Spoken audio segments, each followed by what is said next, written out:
just entered the bear-crawling nation and my Mordant world. This is our Mordant Mahon, and welcome to the other side of live.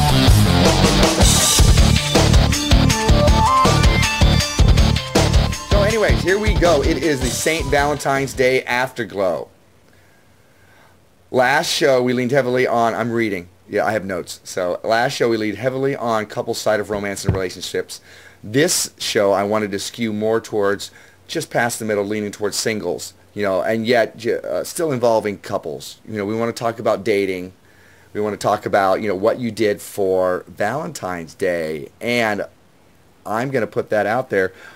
Since you and I seem to be the only people talking, nobody else has called in to 813-413-7133 to say anything to us. So it's going to be the Mordant and Big C show unless they do. I like Sharon Watson's picture, a video. She's got a little teddy bear and a little candy box, a heart candy box. So it's all Valentine-y. I like Sharon Watson's picture, a video. She's got a little teddy bear and a little candy box, a heart candy box. So it's all Valentine-y. So yeah, I'm sure as your topic. Oh, somebody's calling in. Hang on. Hello. Hey, it's me. Who's me? Hi. Hi. Who's me?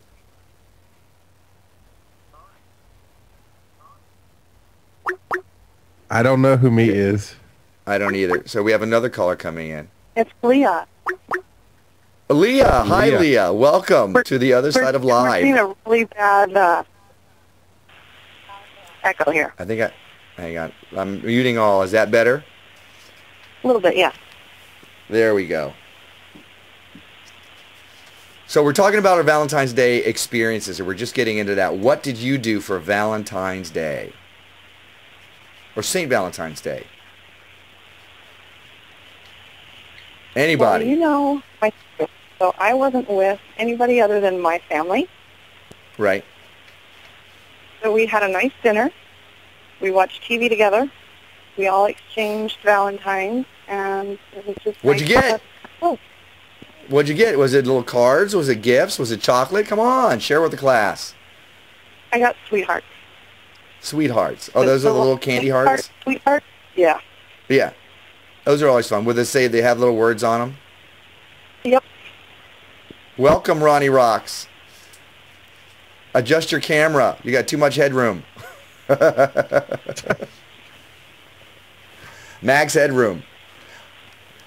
See, that's very sweet. Spending some time with your family is a very nice thing to do. On Valentine's Day, on any holiday. A lot of people were complaining about Valentine's Day, saying that it's just too commercialized, much like Christmas, much like Halloween, much like Easter, everything else, just too commercialized. I have a different take on that, but Charles, what do you think about the commercialization of St. Valentine's Day? I think it's majorly commercialized. I heard somebody say today, they put it in a very good way, it's the one day of the year they won't buy their wife something because the whole world is telling them buy something for your wife. They'll randomly throughout the year get flowers and candy and buy something for their wife except for Valentine's Day. However, I had a female friend of mine tell me today, is there any wrong time to tell the person you love that you love them, they're special? And, you know, she had a really good point on that. Right. No, absolutely right. You know, it shouldn't be the only day that you say that. To me, it's all about perception. It's all about how you view whatever the holiday is. Like for me, for Christmas, I go shopping amongst the masses. I will go to the mall, but I have that synchronistic gift of rockstar parking that manifests every time I go to the mall. It manifests different during Christmas time. During Christmas time, I won't find necessarily something right up front, but I will find something with alacrity. I will find something right away with a quickness. So, and if I don't, then maybe Santa wasn't very happy with me that day. But I like being out amongst the masses. And the same thing with Valentine's Day. There's a lot of, people sharing a little bit of love, opening of the heart, sharing gifts, just wishing each other well. So I'll take it. Even if it's perpetuated by greeting card companies or whatever. You know what? It's all in how you look on it. It's all in how you treat it. That's what I'm saying about that. Hello, all the viewers out there. I want to welcome everybody to The Other Side of Live with your host, R. Mordant Mahon, and my producer, Big C. In the chat room, I should soon have Naomi Mimi. She's working on it. We have technical difficulties. Now, what I did for Valentine's Day, nobody even asked. Nobody cares what I did. Do you not care? See, silence. Maybe I'll just move on. Well, you know, well, go ahead. Go ahead. Hit me. I just saw the video you favorited today, and I didn't know if you wanted to talk about it. I will talk about that later. I'm happy to talk about that, but let's not open with that. But bring it up again, please do. I had a me day. I did not set my alarm. In fact, when I got up early at a time that I normally get up, I went back to bed, and then I got up a little while later, and I went to the gym with full intent to work out and do a sauna and a whirlpool and all that. But I kind of messed around at the house too much, so I didn't have enough time for that. I just went to the gym and took care of myself there. And that night, I had a very romantic Toastmaster meeting all the way across town in Phoenix. That's right. I went and learned about speechifying with people I didn't know because I wanted to check it out. And that was my Valentine's Day. But at the meeting, they actually gave out chocolates. So I had, you know, chocolate candy hearts and all that stuff. That's what I did. So were you happy with that? You know what? Yeah, I was good. I was good. It's where I'm at. I'm here in the Sun Valley in Arizona, and I had a good time. It was nice to take kind of a day, an easy day, with myself there. So, and spend time with friends, you know. Treat myself nice. What did you do, Mr. C? I stayed home with the kids, and my wife went out and made some money, and we were happy about that. There you go. Does anybody else have a Valentine's story of what they did? Or maybe even your favorite Valentine's story? I'll take that. Does anybody else want to call in and say hi? People are being strangely quiet tonight. I was watching a show with my wife, and they were doing, of course, every comedy show is doing Valentine's things. And this particular one was basically the three guys in the three relationships were competing to see who could do the best Valentine's Day. And, you know, the whole problem with Valentine's is if you do it big once, you got to top it next year and top it the year after. And I told my wife, I said, you know what?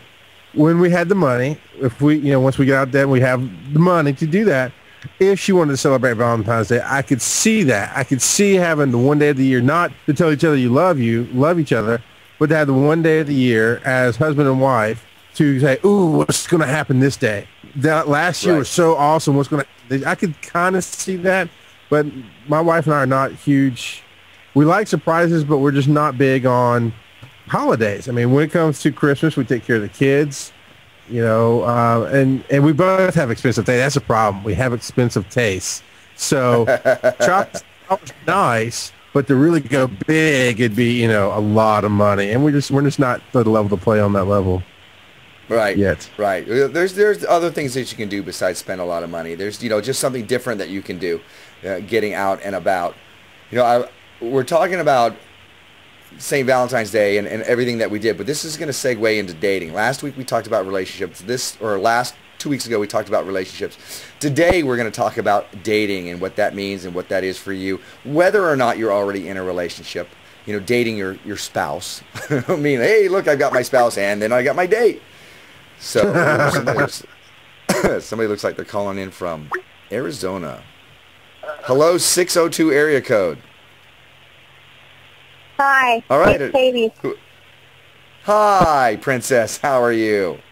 Good. How are you? Fantastic. What did you do for Valentine's Day? I sold plasma and then watched horror movies. You sold plasma and then watched horror movies. So it was just blood and blood for you. Yes, it was quite a good Valentine's Day. Congratulations. But there's, I agree that Valentine's Day is extremely commercial. I mean, the commercials around Valentine's Day always kind of make me upset because you see all the diamond commercials where at the end... You don't like diamonds? Oh, no. Not at all, actually. I don't like jewelry, but never mind. That's not the point. Oh, all right. Sorry. Sorry, I didn't mean to dive in on your point. Let's go. So pretty much they give them like the necklace or the bracelet or whatever, and at the end of the commercial it's something like, oh, and now I know he loves me, or something stupid like that, and it's just like, really? You need a necklace or like a bracelet or something to know that the guy loves you? Well, I think like her. Yeah, of course you do. I think that the bracelet is just a symbol of what is going on there. Still. Now I'm starting to catch stuff in the chat room.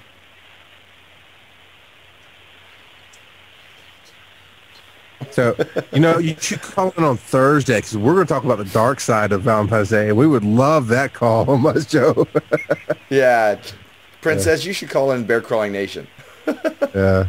But I understand where she's coming from. She's talking about the commerciality of it, and that's what the commercial is selling, though, isn't it? The commercial is selling. The bracelet tells you he loves you. If you don't get the diamond from their jewelry store, then he didn't really love you, did he? And you're actually you're clarifying that, saying, well, it doesn't matter what they say. It's really about the emotion and the feeling, and it doesn't matter what the commercial TV says.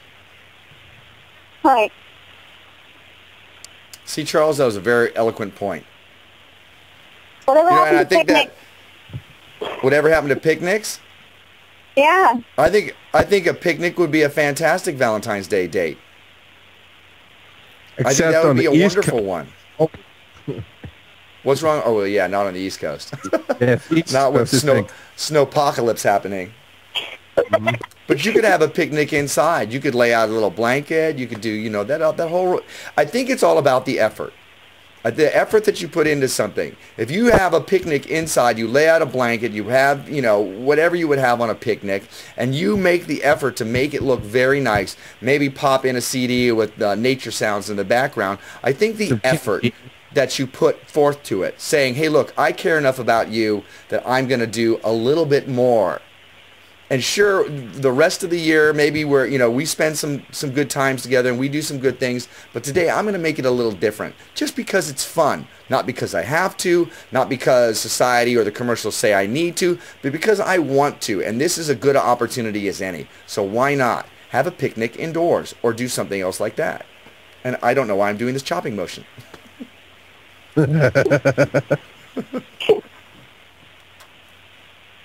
No, I agree completely.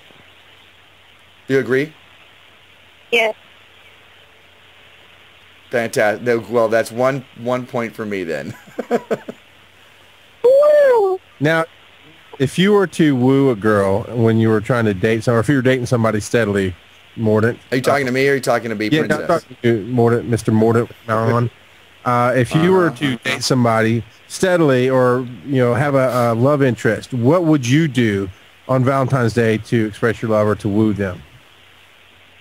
To woo them? Well, something clever would be very nice. Something for me, I'm a big fan of go out on a date once a week. I know you're not, Charles, but I'm a big fan of having a date night, whether it's once a week, twice a week, and whatever it is. It doesn't have to be something expensive. For Valentine's Day, that's a specific theme. So then your date night goes around that specific theme. There might be an exchanging of gifts. There might be an exchanging of cards. There just might be an exchanging of some extra, like I spent a me time. There could definitely be, an us time. So it's just, it's about it's about the attention to detail. I think I did just describe something to you. I think I did describe the picnic in the room. I think that's fantastic. Excellent. Let's go with that. I'll go with picnic in the room. That's once. You can't do that every year. It's time for the picnic in the room again. Come on. how hard do you have to work to keep it fresh while you're dating? Do you think it's easier to keep things fresh while you're dating, or is it easier after you become married? I think in the beginning it's easier because you're at the beginning of the relationship, and that's all about, you know, your heart is opening up. It's an opening of a heart. You're really connecting with each other. You have that breaking down of egos. You have that. It's not all about me at that time, you know, and most studies show that it lasts for about 2 years, give or take. But it's all about you're becoming a couple. So it's all about breaking down the egos and how much can I do for you? What can I do for you? I would do anything for you. Let me help you out. Let me carry that. Let me open that door. Let me do this. And both couples, or both the people in the relationship, are reciprocating, and that helps bring you into becoming that couple. You know, so I think it's easier at the very beginning. The trick is to find the way to do it once you've entered the relationship and keep doing it. You know, that's when we get talking about the 5 love languages by Gary Chapman. Put out a book called The 5 Love Languages, and it talks about how everybody has a primary love language. And that could be anything from words of affirmation. It could be gifts. It could be acts of service. It could be physical touch. It could be quality time. And each person has a specific one that usually is a result of what they grew up with. That's the thing that really clicks with them. And as that person, the other person in the relationship, keeps doing that, whatever that thing is, they're filling up that love tank. You know, you hear about the guy who is like, I'm putting a roof over her head. I'm working myself to the bone. I'm bringing home food. And still she says I don't love her. I don't understand. And then you talk to the woman, and she's like, all I want him to do is spend time with me. It's so painfully obvious that they are speaking 2 different languages. Hers is quality time. She wants to spend time with her spouse. You know, his is acts of service, taking out the garbage, providing, you know, all that kind of stuff. If you can figure out what your mate's love language is, then you know specifically what you can do. You know, if you're dating somebody whose love language is quality time, then as you make an effort to spend quality time, whether it's on a date or in a relationship, as you make that effort, you are saying, I love you, in a language that they understand. And they are understanding that and really appreciating it, and it's touching them. And if you're not doing that, you are specifically not saying that. You know, you're kind of holding back your love to them, whether consciously or subconsciously. You know, and if it's acts of service, somebody that say, you know, the lawn needs mowing. You know, can you help me with the kids when I'm coming home from work? Can you do can you do things around the house that I need help with? You know, perhaps her parents were like that. And that's what love is for her. And if you are not doing that, then you're kind of holding your hand from love, according to her language. And her love tank keeps getting emptier, emptier, and emptier until you just don't understand each other anymore. Where's the love that we had in the beginning of our relationship? I'm talking a lot right now. Well, I see in the chat room, M. Garb says, so what am I doing wrong when I'm always the program director and they never do anything?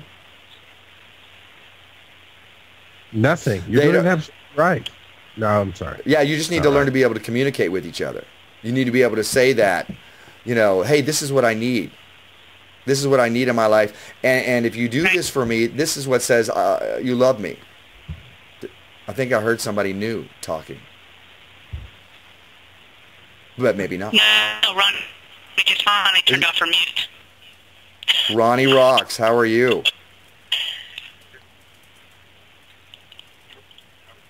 Hey, I'm doing great. I was going to talk about this love language business. I just did the test on that, the test where you get to figure out which one is your love language, and I have a 3-way tie. And I ranked absolute 0 on receiving gifts, which explains why I'm like, chocolate, big deal. But I was a 3-way tie on words of affirmation, acts of service, and physical touch.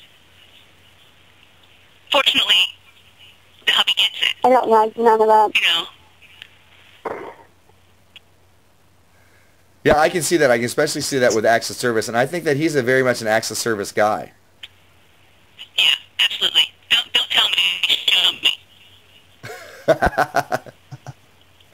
Yeah, mine is from the. Mine was definitely words of affirmation.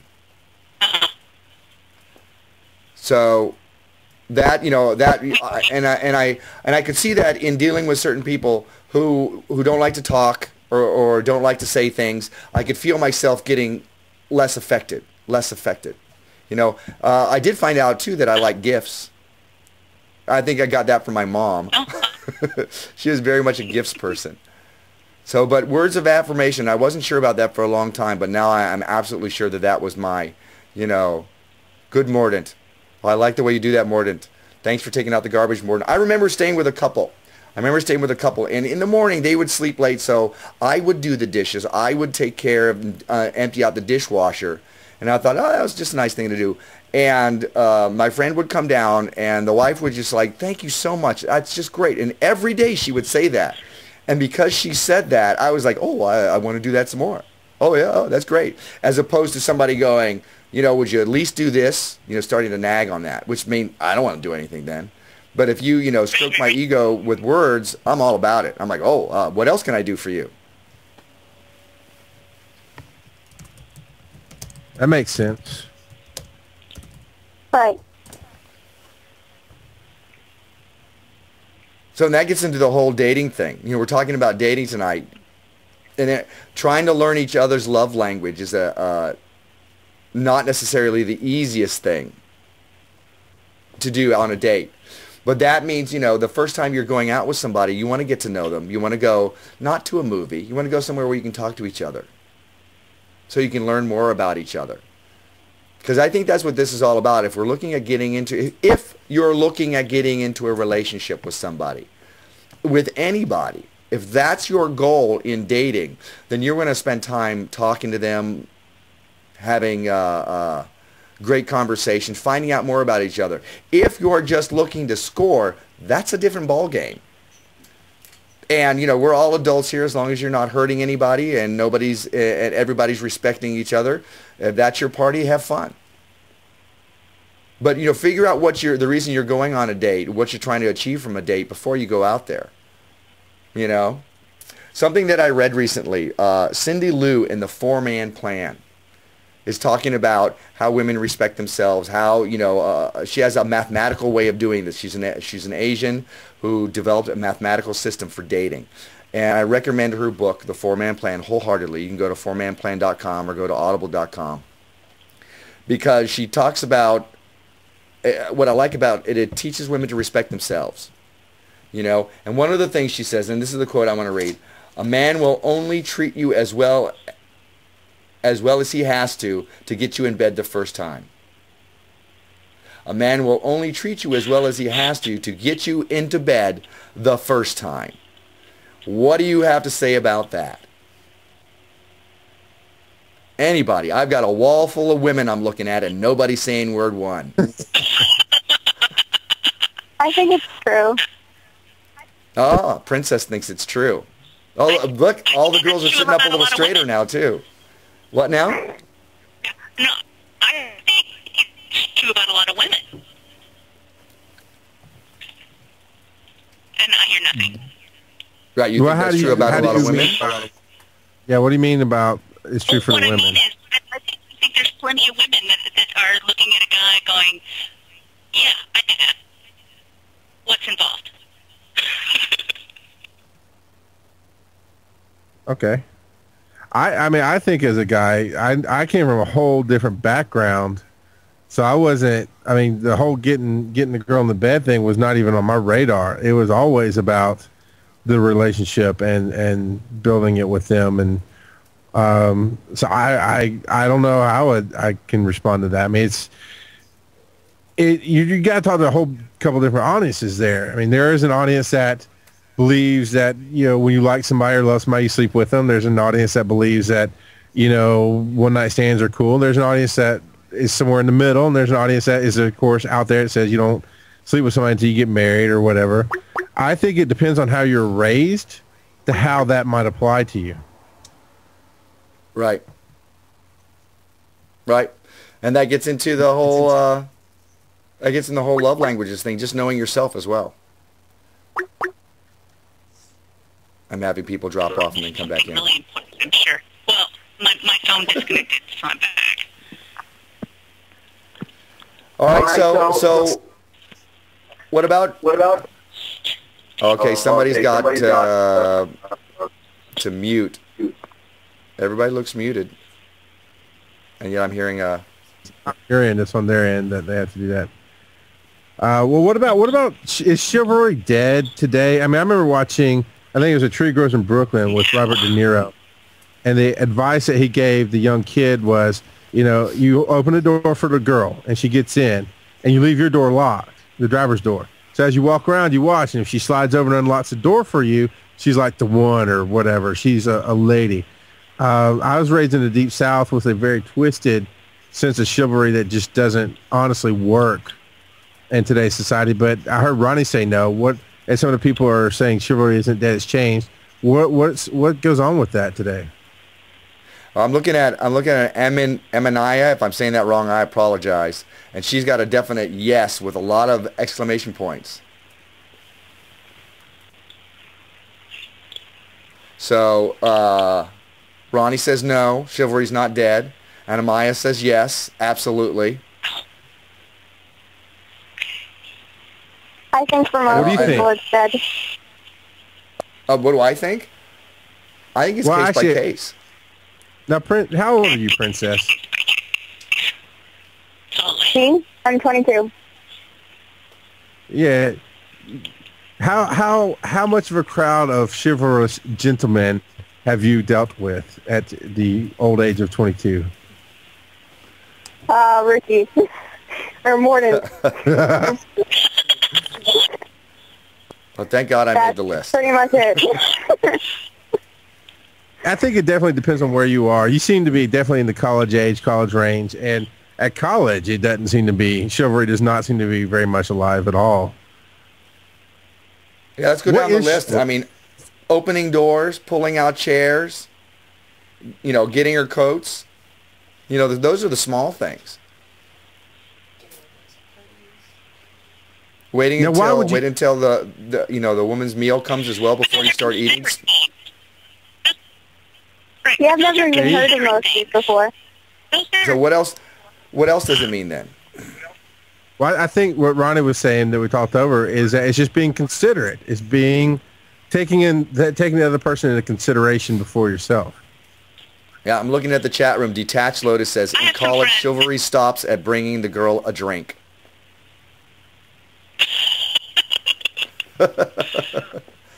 And then she takes a sip. What were you saying, Rhonni?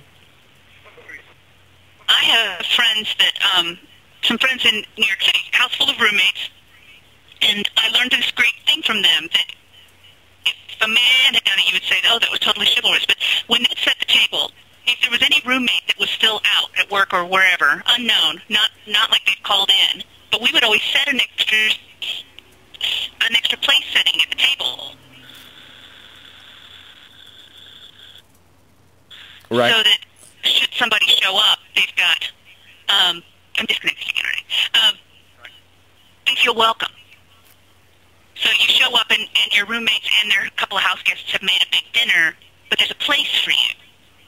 There's this level of consideration that we've given a title of being chivalrous, and I think it doesn't have to be tied to a male-female role play. Right. Now, how much of that is chivalry or how much of that is hospitality? What's the difference? Yeah. Yeah. I'm in total Maybe chivalry is a one-on-one. Chivalry is one-on-one hospitality. Yeah, maybe. I honestly, when you use the word chivalry, I think of the rules of relationships that were Victorian times or even early times where the man had to come and court the lady and she was treated as property and he would come by. I kind of think of that, but when you're talking about getting somebody's coat for him, that's being nice. When you're talking about opening a door and holding it for him, that's being nice.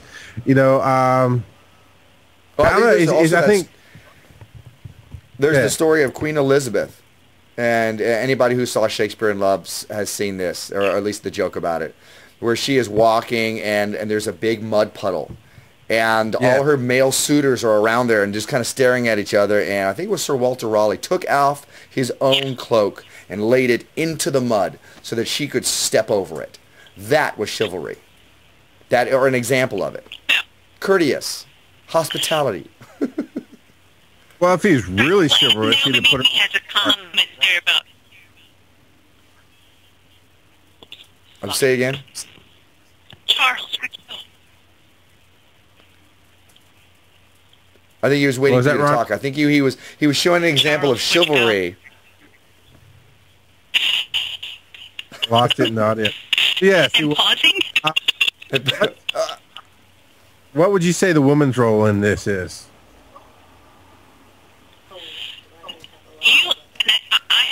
This is something that I have a problem with sometimes.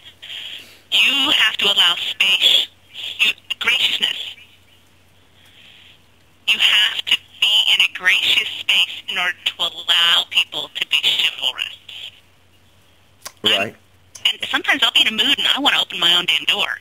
And part of it is that I'm not in the mood to talk to anybody and I'm trying to maintain my privacy. But there's this, you make a space for it. It's not going to happen if there's not, and I won't call it an expectation, but, you know, a certain graciousness that allows that to happen. And if you want to call that a more feminine energy, then there it is. But just my thought. Right. Well, and it's not that the attitude should be, it's not that you can't do it. Obviously you can open your own door. Obviously you can, pull out your own chair. It's not that you can't do it. It's just that I'd like to. And I say that quite a bit when somebody's like, "No, I got it." It's like, it's not that you can't. Not that I don't think you're inept. I just want to. And usually they'll mellow out and let me. Or if they don't, then also there's that hospitality of letting them take their own bag. You don't force the issue because then you're not being hospitable anymore. And you kind of lose the cool points doing that. And isn't that what this is all about? Cool points. Cool points. Now, getting back to what is the women's role in this? What, we've talked about, men opening doors and men doing the, the pulling out the chair or holding the coat. What do women do? What do you consider your role in it? What's your end of the bargain? Ooh. Well, I think that women can open doors too, for men or whoever. I don't think that that's a big issue. You don't think so? No. Well, I automatically do it all the time. Have you tried opening a door on a date for your guy? If I got to the door first, yeah. Did you make a joke out of it, or were you being serious? By opening the door? Yeah. Because did he look at you funny, or? No, I didn't really think about it. All right. I didn't really think about it either way. It was just opening the door. I didn't really think about it. Well, if that, that's a lot of society would think that, that's a man being chivalrous or the masculine person on the date being chivalrous. What is the more feminine role? Does anybody know? Does anybody have any ideas what that might be? What are you lending to the date? Is the pleasure of your company enough? Is the pleasure of your company and the conversation enough? Is that it? Graciousness. I think it's more than that. Okay, I hear a new caller, and you've got to turn down your. You got to turn down your computer because we're getting a lot of. Just mute, baby. Right underneath his face. It's over. Is that better? Yes, much. Hi. Where are you calling in from? Oh, someplace called Charlotte, North Carolina. Charlotte, North Carolina. Welcome, Charlotte. Thank you. And yeah. I know. I'm talking to one of the participants. All right, we're having family conversation time. the real world. Yes, we are. No, I think that chivalry is not dead. I think that women have to show that they're willing to have that chivalry done to them. You know, some women, Right. they get very scared and very uppity when, stop it, when a man even shows them that they don't know how to handle it. But if they are polite and say thank you or smile, then they'll get used to it, and it won't be as bad as just an odd thing. It'll be more of a common everyday thing as it was in Victorian times and in the time of Queen Elizabeth. Right. So like a graciousness then. Yeah, much like how we have at the festival. Right. Right, so there you go. And Yeah,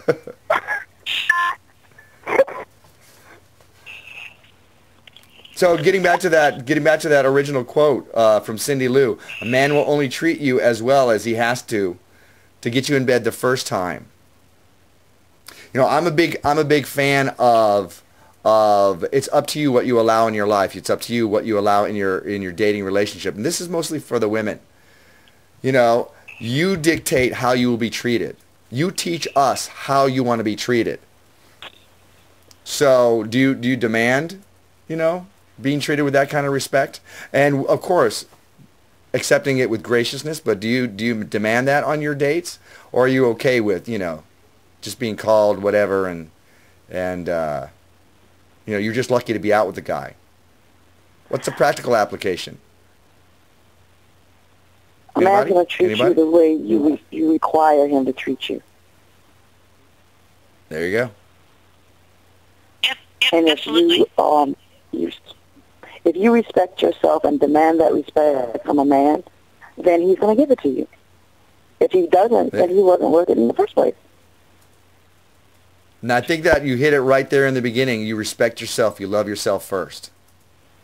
You know that you're worthy of being treated a certain way.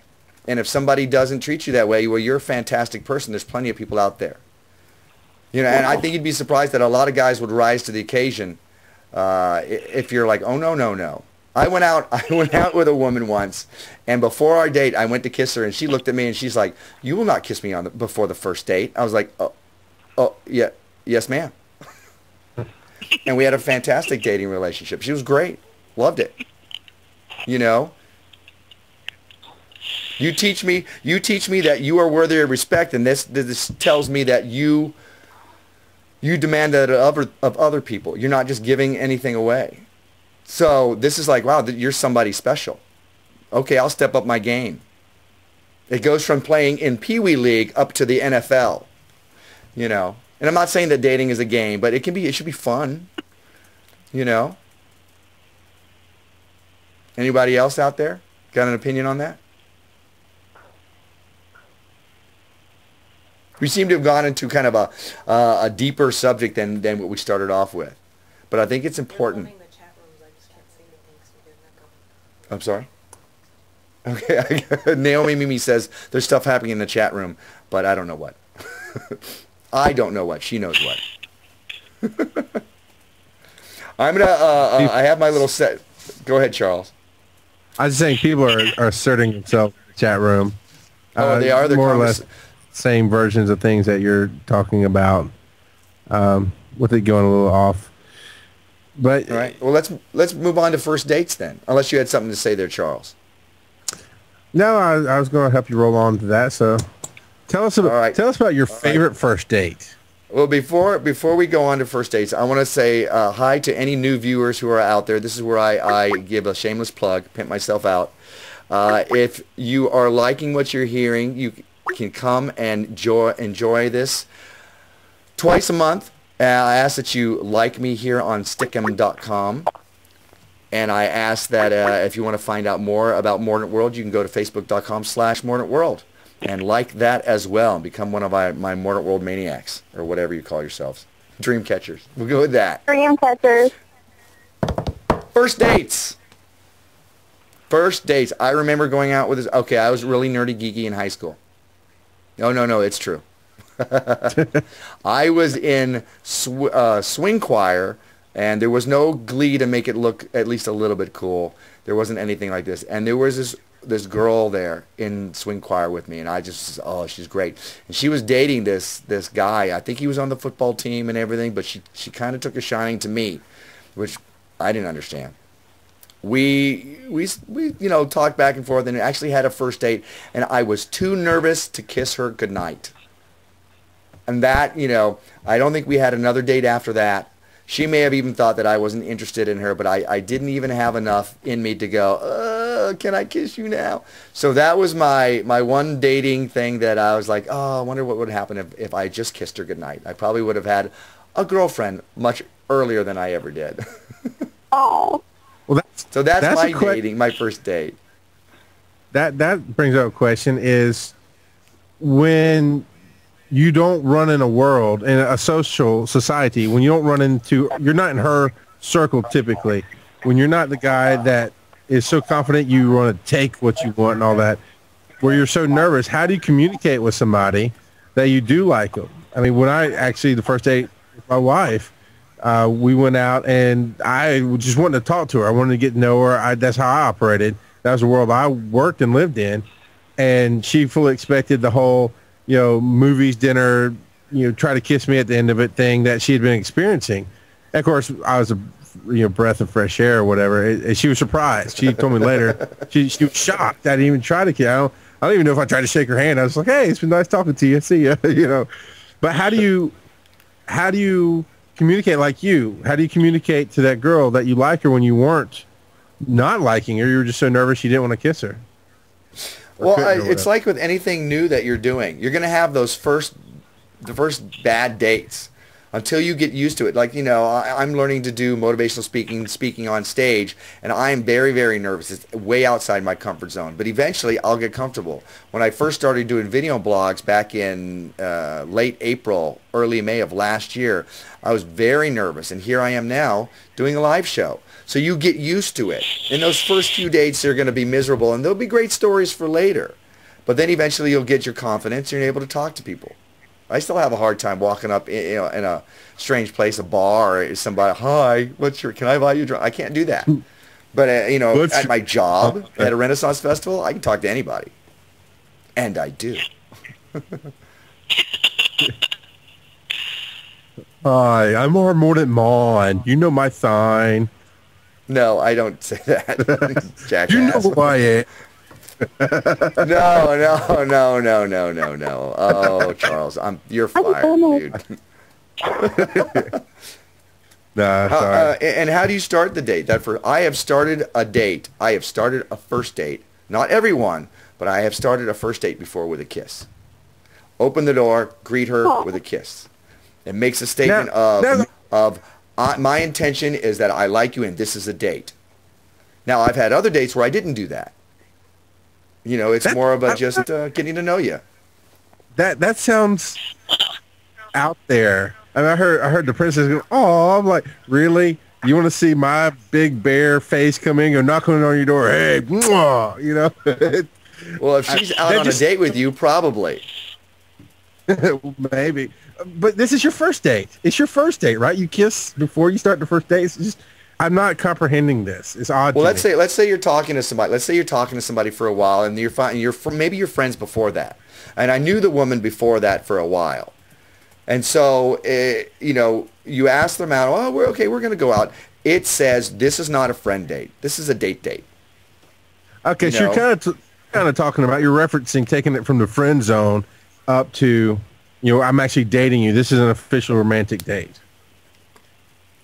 Kind of where that came from. Yeah. Okay. I get that a little bit.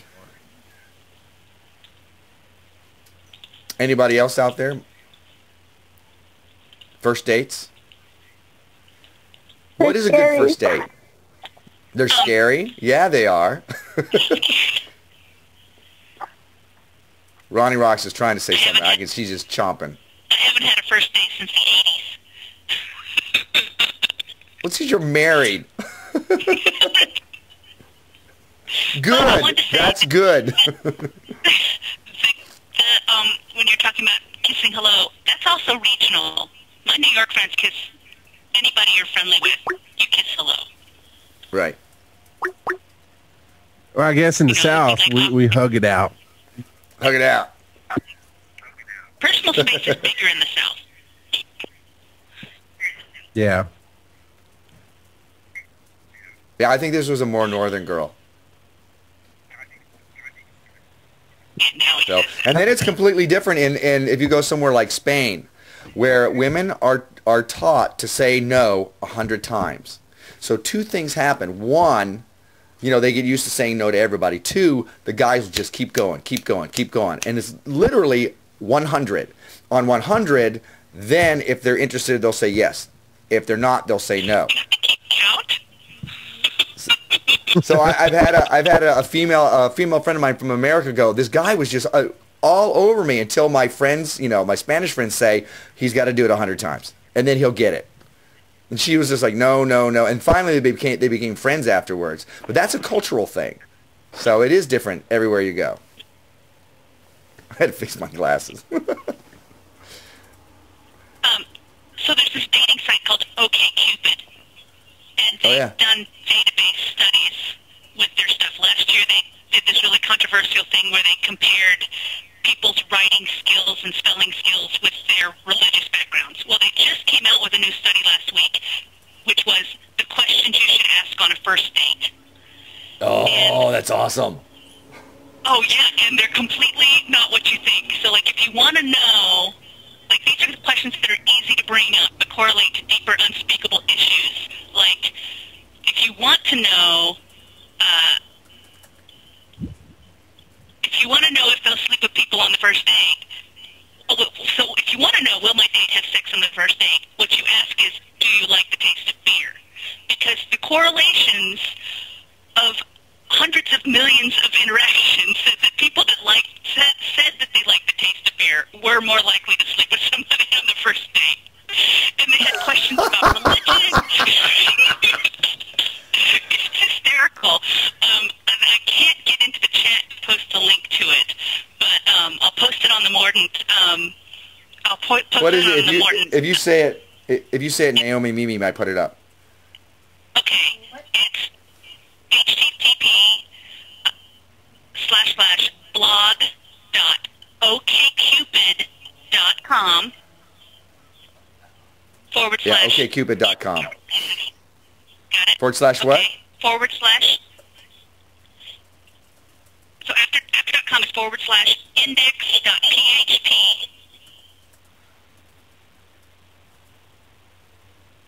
/ v hyphen est hyphen questions hyphen for hyphen first hyphen dates / Sorry. I mean, I'll put it on your Facebook. I swear I'll put it on your Facebook page. Yeah, okay, thank you. Put it on my Facebook page as well, but I think that Naomi Mimi might have gotten it. We'll find out. So yeah, that brings us to no, that's actually that would be a fun question just to find out. Do you like the taste of beer? Right. What is? They're called predictive questions that have nothing to do with what you're actually asking. Right. But, you know, they ask things People like, who say this usually question, will do this. Well, like question, in a certain light, wouldn't nuclear war be exciting? If they say yes, they're 83% likely to sleep with someone on the first date, because if you believe in apocalypse, there's never going to be a second date. Wow. Wow, there's some interesting dots there. I'm telling you. That's insane. Okay. Well, what about what? Let's get into other things. Like, if you want to know, do my date and I have long-term potential? Okay, Yeah. that's a real question. Ask your date and yourself. 1, do you like horror movies? Or have you ever traveled around another country alone? Or wouldn't it be fun to chuck it all and go live on a sailboat? Because people that agreed on those questions actually ended up leaving OkCupid because they got married to the people they found. All right. 34,260 real-world couples agreed on those questions. That's insane. I know, it's a great article. We're gonna have to go over there and maybe do a link to it. I'm gonna add this one. This one's gonna go on my employee questionnaire. You want to know, do my date and I have the same politics? No, I really can't put it on my employee questionnaire, but you can ask him or her, do you prefer the people in your life to be simple or complex? And there's a ratio that tells you what their politics probably are, according to their answer to that simple or complex question. Right. Right. Well, that's a good way to find out a lot of stuff. First date questions, is what you're saying? Yeah, these are I forget how many. But I'll put the link on Mordant's Facebook fan page. And it's a quick read, but it's really funny. Now, the opposite about that is what is bad first date material? Have you ever come across something like that where you're on a first date and all of a sudden, in an effort to share themselves, they're just like, Blark, here's all my evil. And you're just like, this is a first date. I've actually had to say to somebody, that's not first date material. You need to save that for the third date. Let's not talk about that. I was amazed that I had to say that. Because I don't want to hear about that yet. We're not there yet. First date, light and fluffy. I want to know what's your favorite color, what kind of movies do you like, and maybe some in-depth stuff if we start to jive. But I don't want to hear about Uncle Timmy yet until like the third date or something like that. Or, your brother who chokes the, farm animals to death. I don't need to hear that. This is getting to know each other. Don't scare me away. And a lot of people will self-sabotage. I have a female friend who is just like, she will bring up all her stuff and just go, no, I want to be honest. Yes, but it's the first date. Come on. You don't want to be in a relationship if that's what's happening. If you're hamstringing yourself, if you're cutting off your nose to spite your face in an effort to be honest, then you don't want to be in a relationship.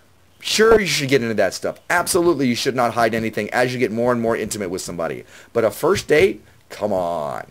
Come on. Do you like the taste of beer? Come on. Much better than, the other stuff. What is the worst question that a man could ask a woman that if a woman heard the question, she immediately should go just get in the car and leave? So we're going to have sex no matter what. How old are you? How old are you is not that bad, I don't think. But how much do you weigh? How old? Yeah, exactly. Thank you, Rhonni. Come on, princess. If you haven't been asked how old you are on a date before, you're probably in a good crowd. How about, so can my girlfriend join us? I think that's a good date ender. I've got to take this call. It's from my wife. Oh, all right. We're going to get into that right now. We are getting to dating do's and don'ts right now. That one triggered it. First, top of the list on do's. I have a list. Lists. I have a list. First, top of the list, grooming and hygiene. Absolutely a must. Well, I don't want to do anything that I don't normally do. It's your first date. You're putting your best foot forward. If that's considered your best foot, then oh my God, what's the rest going to be? I have somebody here saying, take a shower. Naomi Mimi, shower and wear deodorant. And detached lotus. Yes, oh my God. Brush your teeth. Axe body spray is not a shower. Axe body spray on top of a body that's not been showered is a shootable offense in Georgia. I am just saying. There you go. That's nasty. It shows how much effort you want to put into something. What are some good things to ask them? You're worth. Right. Are you worth the time it took me to take a shower? Right. To do something extra special to look nice for you? Because I think you're worth that shower is effort. an extra special. Well, yeah. Yeah. Hopefully you do that anyways. But if you won't do it for yourself, at least do it for your date. All right, a conversation is one. Do's and don'ts. Do ask them about the hobbies, work, pets, music, movie, TV. We talked about that. Interest, that kind of stuff. Do be nice, polite. You know? Open doors, hold chairs, get the coat. Women, be gracious, say thank you. Wow, I really appreciate this. Wow, this is a nice place. Unless, you know, he didn't take you to the nice place. Guys, do have a destination or a plan. I don't know how many of my female friends are just like, I don't want to have to think about it. He's taking me out. Whoever is doing the asking out should have should pay and have the destination or plan. I don't care if it's a man and a woman. If a woman asks a man out, she should, you know, take care of that. If it's a woman, a man and a man, I don't care. Whoever did the asking out should pay, and you're taking them out. You're showing them a good time. Have that destination. Sure, of course you should ask them, hey, what kind of food do you like? Oh, you don't like Chinese? We won't go there. Oh, you prefer Mexican? We'll go there. You know? Oh, you don't like bowling? Well, then I won't take you bowling. You know? But do have a plan or a destination. Comments? I think women Do not do any like a date man loss on that week. That just means- well, whoever's being taken out, nobody likes to get in the car on a first date and go, so where do you want to go? What? Oh, yeah. That screams that they weren't worth finding anything. It screams just unorganized person, and most people aren't into that. Right. Even if it's the old standard, dinner and a movie, although I abhor the thought of movie on a first date. Bad idea. If you're wanting to get to know each other. But dinner's great. All right, don'ts. Here's the big ones. Are you ready for this? Do not drink too much or get your date drunk. Do not. If you're hoping to have any kind of interaction at all. How many people watch those dating reality shows? And then you see the person on the date is either getting drunk themselves or getting their date drunk. And it just turns into a train wreck. Painful to watch, but you just can't turn away. What now? 2 drink limit. Yeah. 2 drink limit? Yes, that's what Patty says. That's right. Yeah, Patty Stanger from Millionaire Matchmaker, 2 drink limit. One of my favorite dating reality shows. Don't ask me, don't judge me. I just like it. But you'll see the women who get drunk on that date, and you're just like, oh, and the guys are just like turned off. Or the guy who gets them drunk, and, you know, he turns out to be, you know, just kind of a D-bag anyways. So that's all about what you allow and respecting yourself in your dating relationships, which will turn into, hopefully, your relationship. Don't talk about. What was that? Don't talk about exes or people you've dated. On your first date especially. Don't talk about your exes. Oh, I'm still trying to get over my ex. But thanks for, you're here. I'm glad you're my therapy. Oh, good. That's what I want. You know, politics, religion, money. How much money do you make? Oh, really? That's a nice car. You know, politics and religion, very scary, very dangerous on a first date.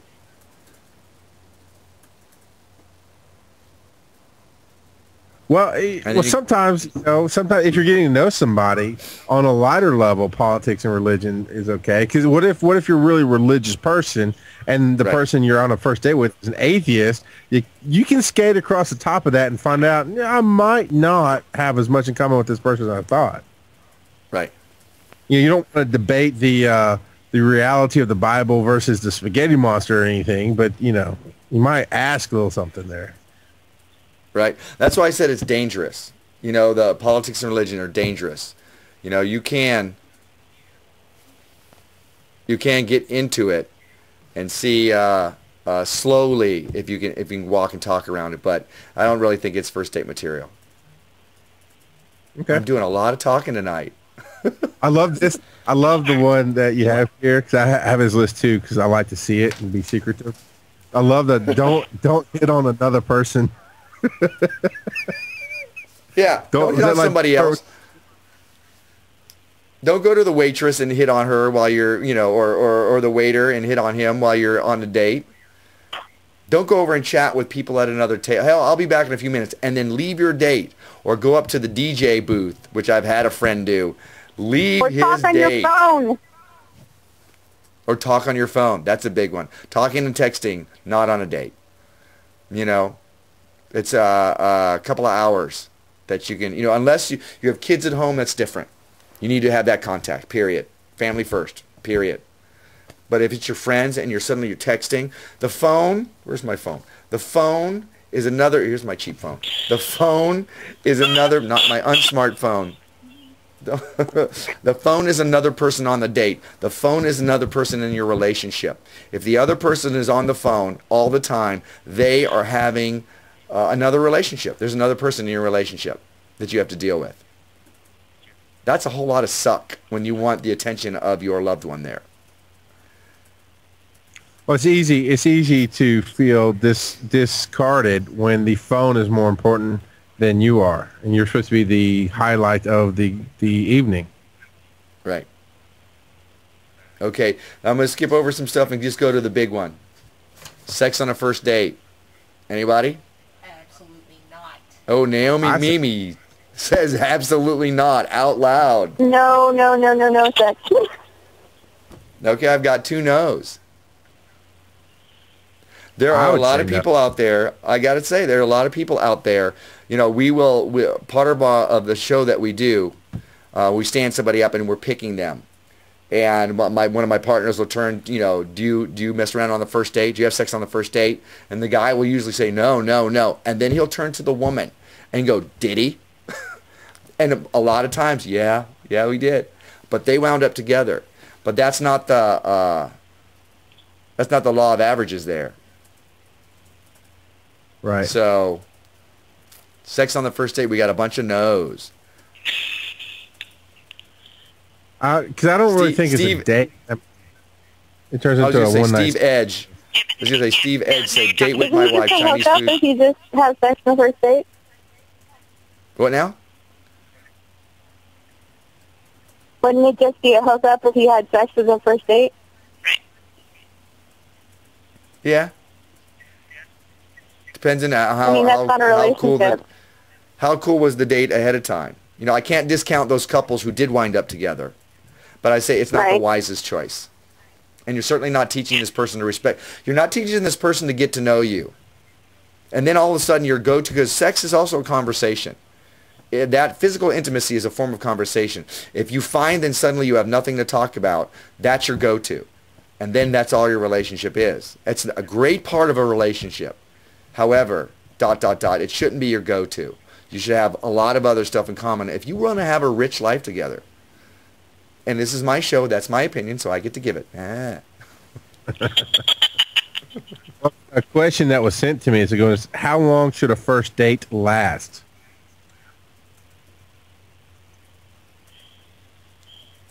All night, baby. No. You just said no. That's awesome. I was going to say, a couple hours, 2-3 hours. However, really good ones. I've heard about friends of mine who have talked into the evening. If it turns into that, where you're having conversation, and it just doesn't end because of that, it doesn't turn into a big sex fest, that's something special. That's one of those romantic moments that we really all aspire to.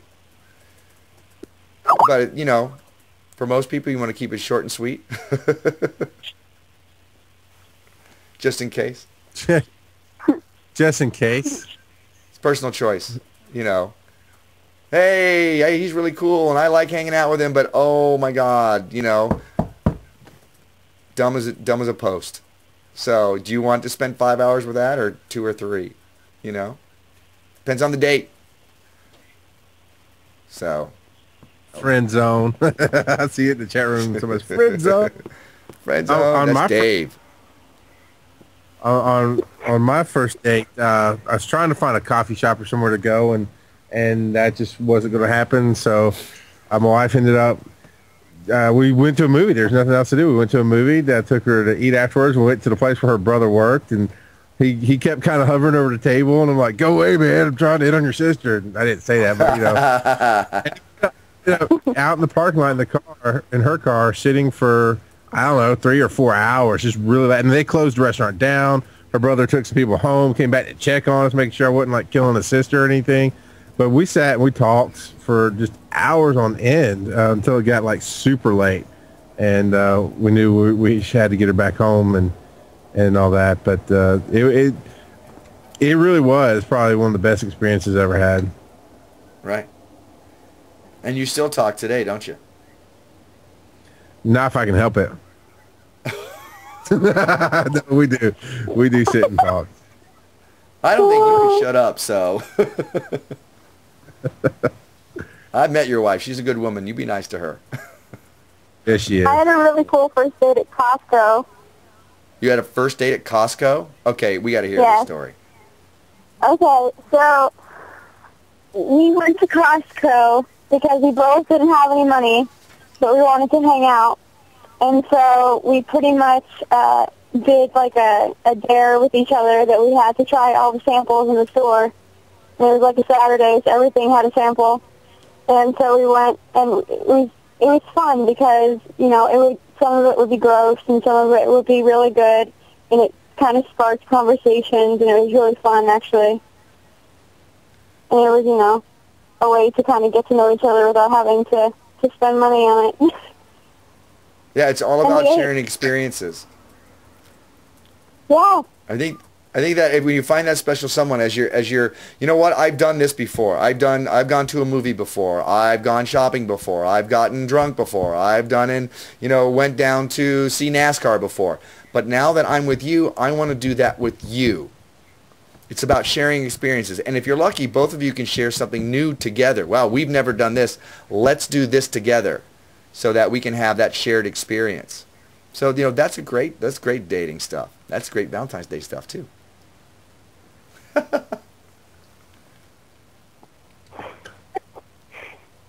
All right, ladies and gentlemen, I think we have gone over our hour. And it has been a very fun time here on our St. Valentine's Day Afterglow. I want to thank everybody for being a part of it. Thank you. And joining in with us. Come back and see us again. Tuesday, March 1st is our next one. And that one we're going to talk about facing adversity. You know, and figuring out the difference between, you know, a hurdle or a roadblock and how to get around that. You know, so facing adversity as we're chasing and catching our dreams, living our lives, whatever it is we do. Once again, if you really enjoyed what you saw and heard here, please like me. Please like me here at stickem.com/MordantWorld. You press the like button. You can also find me on Facebook.com/MordantWorld. Like me there. And, of course, I always do my video blogs. YouTube.com/MordantWorld.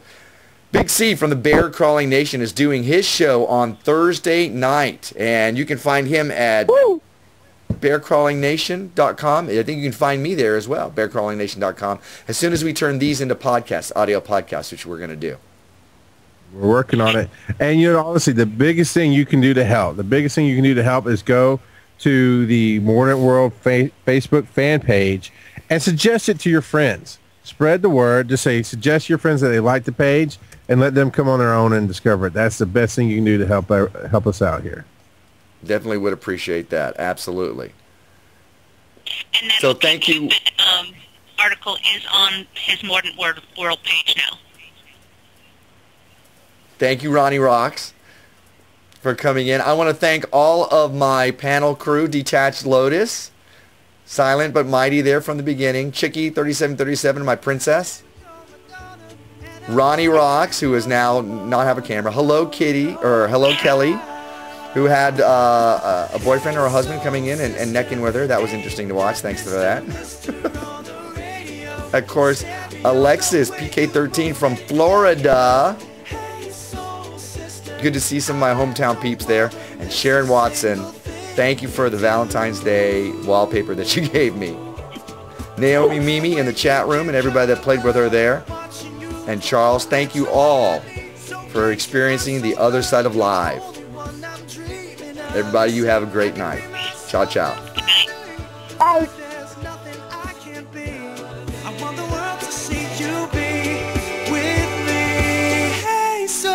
Sister, ain't that Mr. on the radio, stereo, the way you move ain't fair to know. Hey, soul sisters, I don't